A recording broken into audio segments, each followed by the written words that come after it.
மனைப்பட்டா கோரி குருவிக்கார மக்கள் தீப்பந்தம் ஏந்திய போராட்டம். புதுச்சேரி மாநிலம் திருபுவனை சட்டமன்ற தொகுதிக்குட்பட்ட களித்தீர்த்தால் குப்பம் பகுதியில் வசித்து வரும் குருவிக்கார மக்கள் இலவச மனைப்பட்டா வழங்க கோரி தீப்பந்தம் ஏந்தி போராட்டம் நடத்த முடிவு செய்துள்ளனர். பல தலைமுறைகளாக அந்த பகுதியில் வாழ்ந்து வரும் தங்களுக்கு இதுவரை நில உரிமை வழங்கப்படவில்லை என அவர்கள் குற்றம் சாட்டியுள்ளனர். இதுகுறித்து குருவிக்கார மக்கள் வெளியிட்டுள்ள அறிக்கையில், தங்களுக்கும் வீடு கட்ட ஒரு சிறிய மனைப்பட்டா வழங்க வேண்டும் என பல ஆண்டுகளாக ஆளுநர் முதல் முதலமைச்சர், அமைச்சர்கள், சட்டமன்ற உறுப்பினர்கள் மற்றும் அரசு உயர் அதிகாரிகள் வரை பலரிடம் நூற்றுக்கணக்கான முறைகள் மனு அளித்ததாக தெரிவித்துள்ளனர்.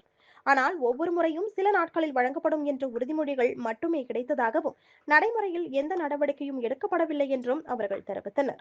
மேலும் தங்களின் கோரிக்கையை வலியுறுத்தி பல நாட்கள் புதுச்சேரி சட்டப்பேரவை வாசலில் குடும்பத்துடன் தங்கி போராட்டம் நடத்தியதாகவும், அப்போது காவல்துறை மற்றும் அதிகாரிகள் சமாதானப்படுத்தி அனுப்பி வைத்ததாகவும் கூறியுள்ளனர்.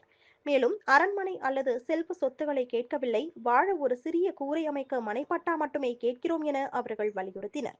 எனவே சமூக நீதி மற்றும் சமத்துவத்தை விரும்பும் அமைப்புகளுடன் இணைந்து புதுச்சேரி அரசின் கவனத்தை ஈர்க்க தீப்பந்தம் ஏந்திய போராட்டத்தை நடத்த தீர்மானித்துள்ளதாகவும் அவர்கள் தெரிவித்துள்ளனர். மேலும் 2026 தேர்தலுக்கு முன்பாக குருவிக்கார மக்களுக்கு இலவச மனைப்பட்டா வழங்க அரசு நடவடிக்கை எடுக்க வேண்டும் என்றும் அவர்கள் கோரிக்கை விடுத்துள்ளனர்.